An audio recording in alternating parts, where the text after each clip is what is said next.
Bom, esse vídeo é destinado a se apresentar a visão de Douglas North a respeito do institucionalismo.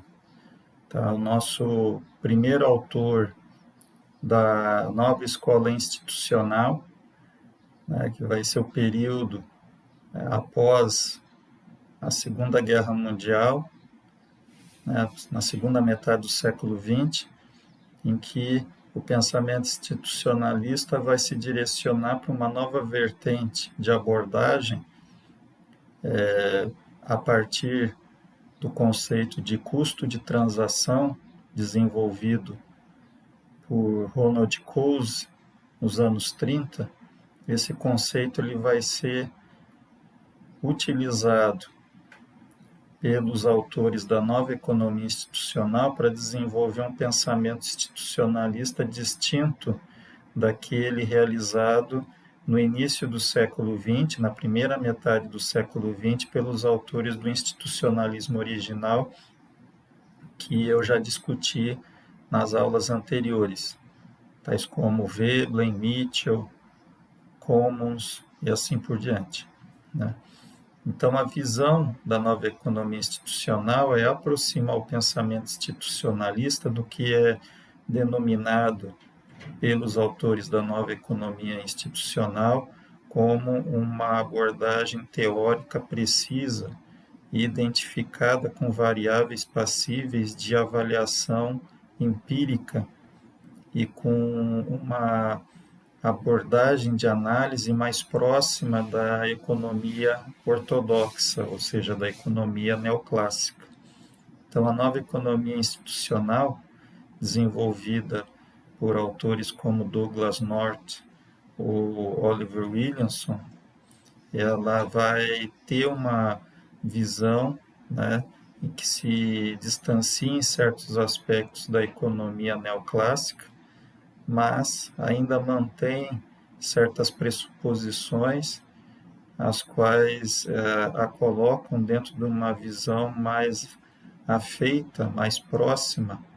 da visão ortodoxa econômica. O primeiro ponto a destacar é o conceito de custos de transação. Esse conceito ele é central na nova economia institucional e se refere à explicitação dentro do rol de custos de produção, a adição de uma classificação de custo, que seriam os custos de transação, que influenciariam os custos produtivos, né, mas que não seriam internalizados ou identificados a partir dos conceitos de custos de produção convencionais, como custo marginal, custo médio, né, custo total, né, custo fixo. Então, os custos de produção, eles são influenciados pelos custos transacionais, mas os custos transacionais possuem características e conceitos distintos ou alternativos, que se sobrepõem, ou seja, se adicionam aos conceitos convencionais da análise microeconômica. Tá? Então, os custos transacionais podem ser caracterizados pelas variáveis referentes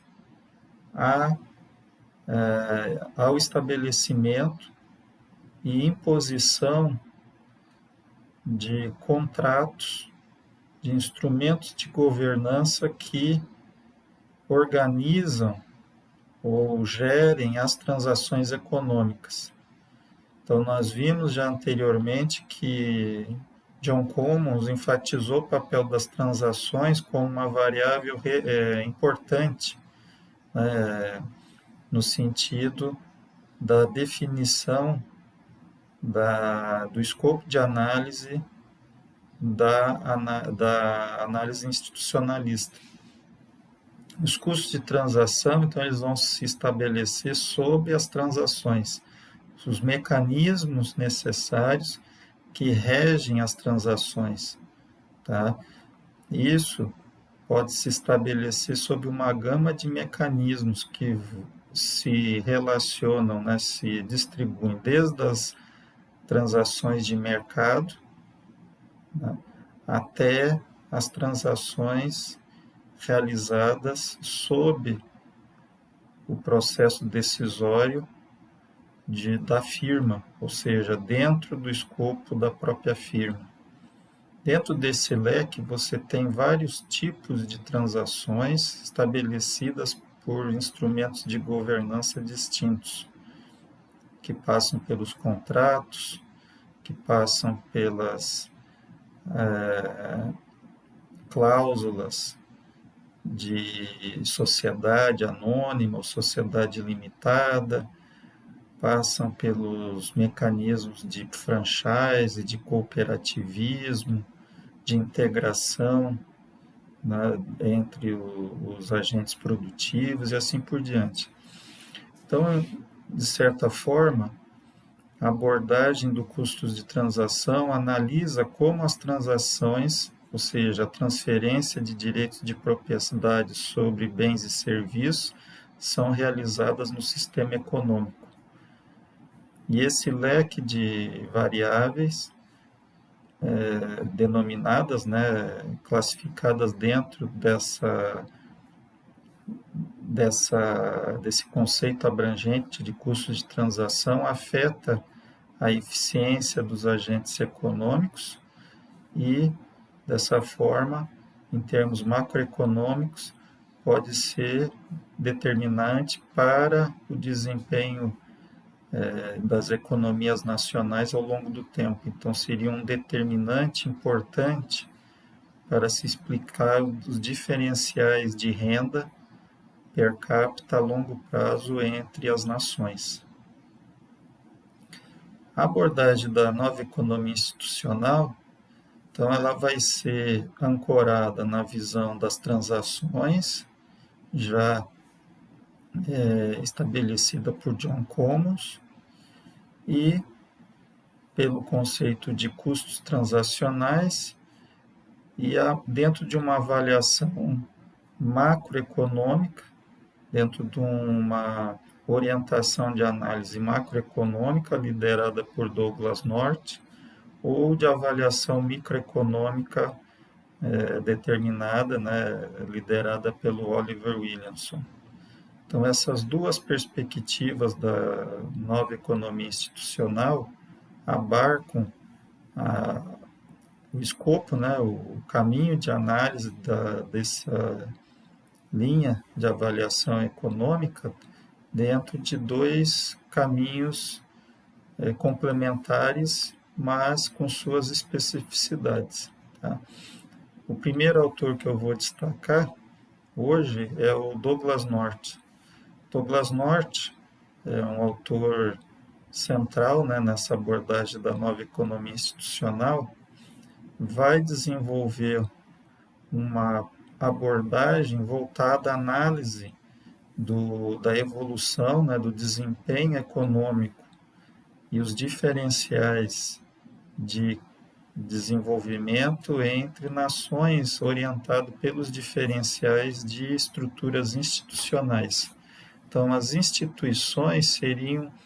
a variável crucial para se explicar os diferenciais de crescimento econômico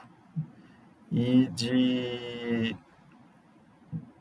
do próprio processo de desenvolvimento econômico vinculado ao modelo capitalista ocidental originado na Europa, e que vai ter na América do Norte uma extensão direta. E esse processo histórico é avaliado pelo Douglas North em seus trabalhos dentro de uma visão, dentro de uma perspectiva histórica, em que descreve os fenômenos históricos, mas sob o olhar da influência das instituições, do que ele chama de matriz institucional, ou seja, o conjunto das instituições de uma nação, vinculando isso à capacidade ou à orientação de redução dos custos transacionais. Então, na medida que os custos transacionais afetam a realização das transações, economias com melhor desempenho econômico, elas são capazes de reduzirem os custos transacionais e, dessa forma, ampliar o escopo, né, a magnitude das transações econômicas e isso determinando o crescimento econômico, né, e a própria forma como esse crescimento econômico vai se direcionar, por exemplo, a uma maior igualdade social ou não. Então, Douglas North vai identificar em certas características das sociedades europeias ocidentais que foram transferidas, né, implementadas de forma similar na América do Norte, que gerariam efeitos favoráveis em termos da redução dos custos transacionais e, dessa forma, com a ampliação dos mercados e a elevação da produtividade dessas economias, isso gerando diferencial em termos de renda per capita que se verificou,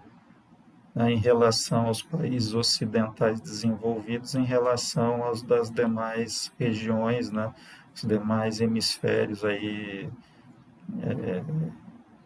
referentes aos países em desenvolvimento, o modelo, por exemplo, dos países de socialismo do comunismo real, né, do século XX e assim por diante. Então, a questão central para Douglas North é a identificação do que seriam as instituições. Então, instituições, de acordo com Douglas North, é o conjunto de regras e normas formais ou informais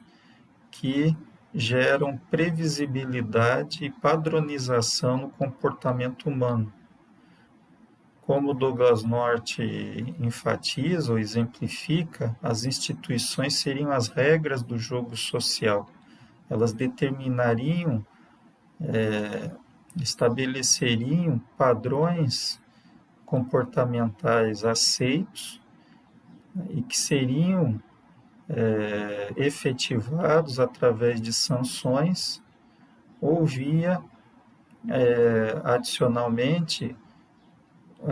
padrões mentais que imperam dentro dessa sociedade, que condicionam o comportamento humano e os tornam mais previsível. A questão central, de acordo com Douglas North, é que as instituições,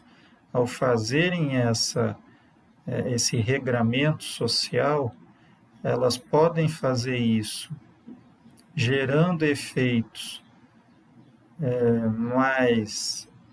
eficazes em termos da redução dos custos de transação e de estímulo à inovação tecnológica e ampliação da produtividade econômica, ou podem realizar a mesma função de regramento dentro de uma matriz institucional que não gera esses efeitos. Então, a questão central é de que as sociedades humanas são regidas por instituições. Só que essas instituições são organizadas, são produto, né, de processos históricos distintos que determinaram padrões, modelos de matrizes institucionais distintos que geram efeitos em termos de ampliação da produtividade econômica também distintos. Tá? Então, Douglas North, como historiador econômico, ele vai identificar o processo histórico da Europa Ocidental, as especificidades que geraram o surgimento de uma matriz institucional, ou seja, um modelo de organização social que garante e reivindica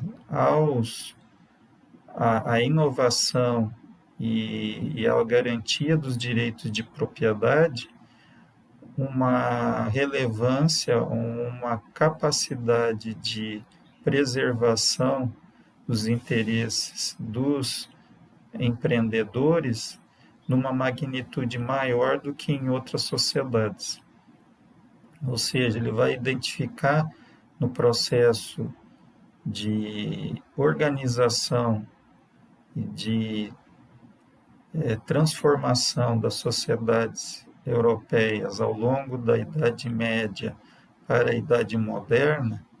né, as raízes pelas quais esse modelo ocidental capitalista foi capaz de gerar instituições que patrocinam o esforço empreendedor, né, e a busca de ampliação da produtividade e de controle ou redução da influência de forças sociais e interesses econômicos voltados à manutenção de privilégios específicos. Então, esse processo, na visão do Douglass North, é a variável crucial, é a identificação do nexo causal entre o diferencial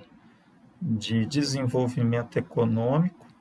e bem-estar social verificado nos países desenvolvidos em relação a países que não foram bem-sucedidos nesse processo de expansão e ampliação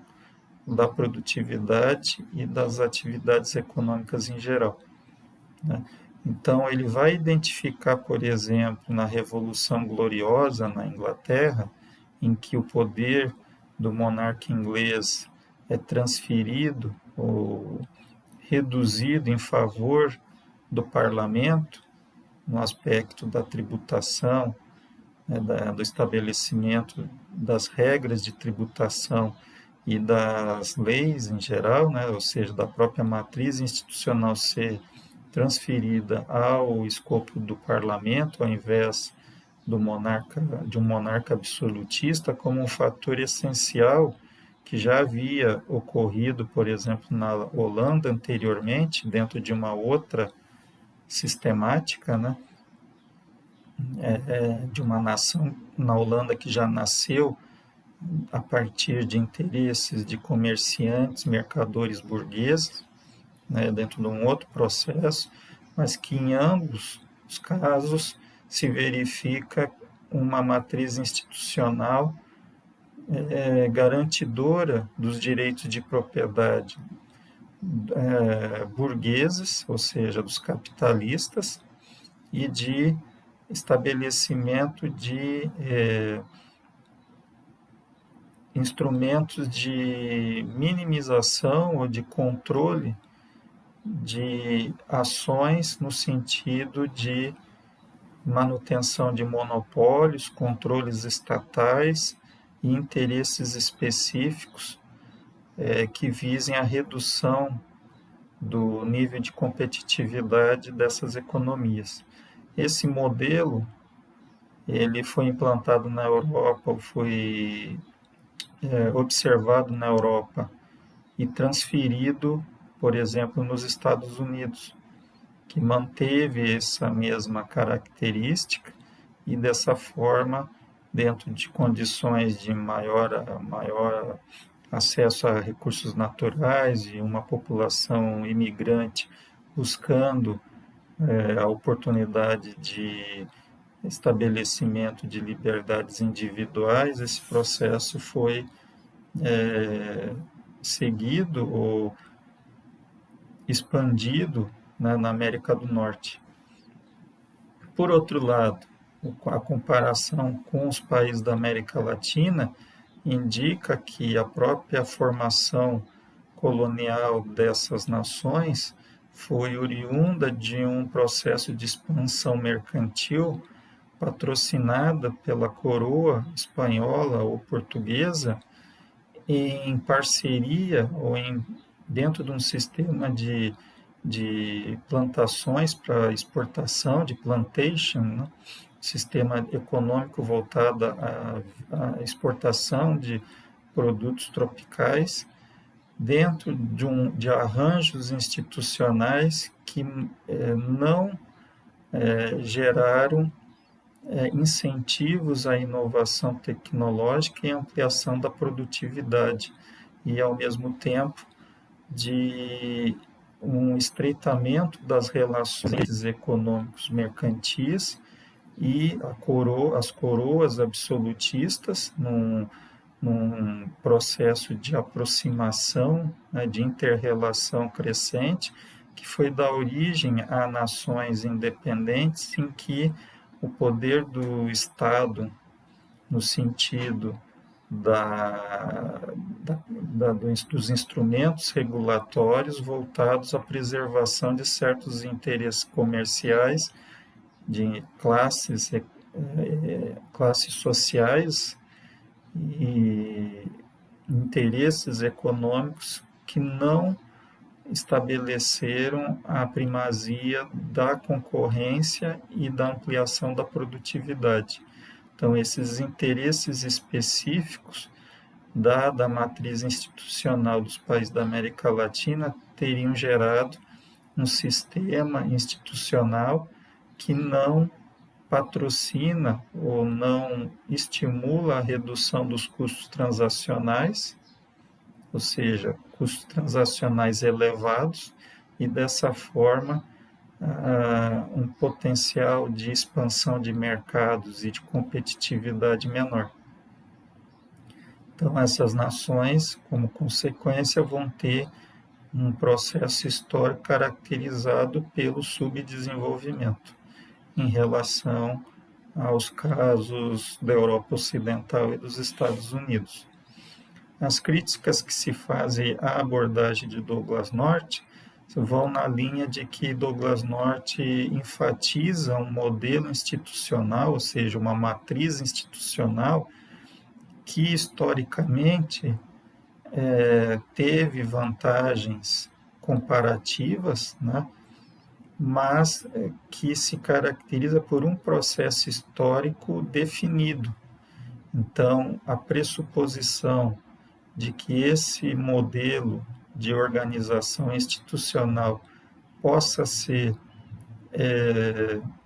replicado ou que seja adequado para condições diversas, as quais não da Europa ou dos Estados Unidos,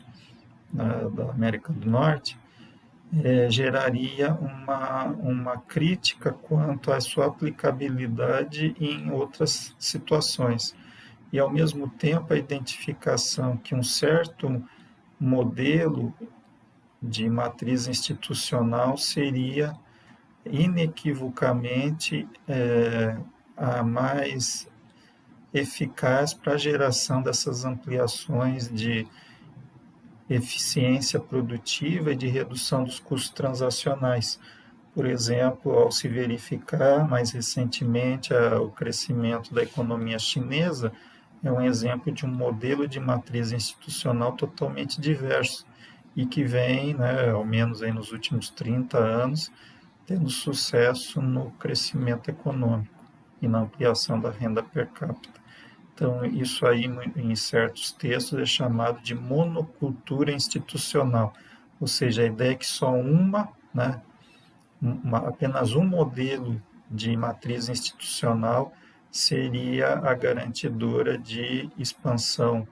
de mercados e redução de custos transacionais e, como consequência, de maior crescimento econômico e elevação da renda per capita. Então, nesse sentido, é necessário aí a leitura desses textos e essa visão de Douglass North, mas com uma visão crítica, no sentido de avaliação da sua aplicabilidade ou da sua adequação para situações mais amplas de evolução histórica